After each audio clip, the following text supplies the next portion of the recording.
सिद्ध पावन भूमि बागेश्वर धाम के पंडित धीरेन्द्र कृष्ण शास्त्री ने रोशनी के पर्व दिवाली की समूह देशवासियों को शुभकामनाएं दी।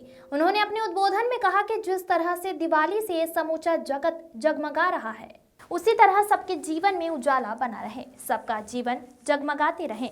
उन्होंने इस अवसर पर खूब आतिशबाजी की और कम से कम 10 सुतली बम फोड़े। महाराज श्री ने पहले ही कहा था कि जो हमारे सनातन त्योहारों का विरोध करेंगे उनके नाम के सुतली बम जरूर फोड़े जाएंगे। उन्होंने कहा कि जितनी चिंता देश में फैल रहे प्रदूषण के बारे में अन्य लोगों को है, उतनी चिंता हमें भी है, क्योंकि हमारा यह देश है। बागेश्वर धाम पीठाधीश्वर पंडित धीरेन्द्र कृष्ण शास्त्री ने एक सवाल के जवाब में कहा कि कुछ लोग हमारे सनातन त्योहारों का विरोध करते हैं। दिया जलाने से बेहतर गरीबों में तेल बांटने की बात पर उन्होंने कहा कि बकरीद में कुर्बानी के नाम पर जो हिंसा होती है उसे भी रोका जाना चाहिए। उन्होंने कहा, हमारा मकसद किसी की धार्मिक भावना को प्रभावित करना नहीं है, लेकिन हम अपने धर्म के पक्के हैं। जब कोई हमारे धर्म का विरोध करेगा तो हम पूरी ताकत से उसका जवाब देंगे। जी महाराज जी, क्या कहेंगे? आज दीपावली मनाई गई है, क्या कहते हैं? भगवान श्री सीताराम जी भगवान की जय, बागेश्वर हनुमान जी की जय।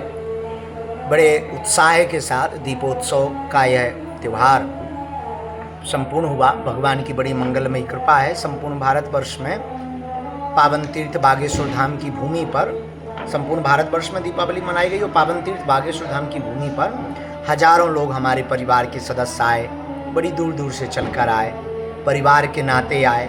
सबने जो है दीपावली उत्साह बड़ी धूमधाम से मनाया। हम आप सबको दीपोत्सव की पावन पर्व पर ढेर सारी शुभकामनाएं दे रहे। माँ महालक्ष्मी और बालाजी के चरणों से प्रार्थना कर रहे कि यह दीप जैसे जगमगा रहे हैं, आपका जीवन भी वैसे ही जगमगाता रहे। माँ भगवती महालक्ष्मी की कृपा, रघुनाथ जी की कृपा, गणेश भगवान की कृपा आप सब पर बनी रहे।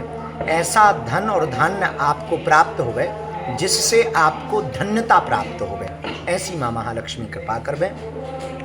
और बहुत अच्छे से मनाया। सुतली बम भी हमने फोड़े जो हमने कह दिया था, वचन के हम पक्के हैं। और सन्यासी बाबा के यहाँ भी दीपोत्सव किया।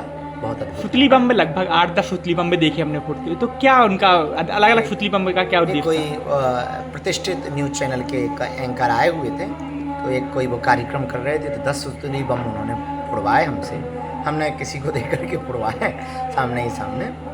और ठीक था। सभी 10 नए नए मुद्दों को लेकर के एक एक प्रश्न का एक एक जवाब ले रहे थे वो, और एक एक सुतली बम फुड़वा रहे थे। क्या कहेंगे जो विरोध कर रहे थे? आज आपने दीपावली मनाई है, तो क्या कहना चाहेंगे उनसे? देखिए, हमारे विषय में जो आया था उस बात पर हमने ठीक ऐसे जवाब दिया था कि हमारे सनातन धर्म की कम्युनिटी, सनातन के लोग, सनातन हिंदुत्व को मानने वाले लोग अपने धर्म का उत्साह वर्धन के साथ अगर कोई मना रहा है तो उसमें रोक लगाना, कमेंटबाजी करना, और आपका मजहब अलग है। आपके वो कोई तौकीर रजा साहब हैं, उन्होंने कहा था, तब हमने उनको समझाइश दी थी कि हम आपकी बकरीद पे तो नहीं बोलते, आपके पैसों से तो हम पटाखे जलाते नहीं, आपके पैसों से तो हम दिया जलाते नहीं। भारत हमारा है। जितनी चिंता आपको है उतनी चिंता हमें भी देश की है, उतनी चिंता हमें भी प्रदूषण की है। पर हम आपके मजहब में नहीं बोलते हैं तो आप हमारे मजहब में मत बोलो। और कोई इस तरफ से जवाब दे नहीं रहा था, तो हमने कोई, हमारा उद्देश्य हिंदू मुसलमान करना नहीं है, किसी भी मजहब को नीचा दिखाना नहीं है, किसी की बेइज्जती करना भी नहीं। लेकिन कोई जब हमारे सनातन के लिए बोले और सब चुप हो जाए तो फिर हमारा मन बहुत ज़्यादा बुदबुदाने लगता है और हम फिर कंट्रोल नहीं कर पाते हैं। हमें लगता है हमें प्रभु ने इसीलिए कृपा की, इसीलिए शायद उन्होंने भेजा है। तो हम अपना कार्य कर रहे हैं, सनातन का प्रचार और विचार दोनों कर रहे हैं। तो अच्छे से हुआ। सब लोग अपना ख्याल रखें। पर दीपोत्सव पर एक बात पूछना चाहिए।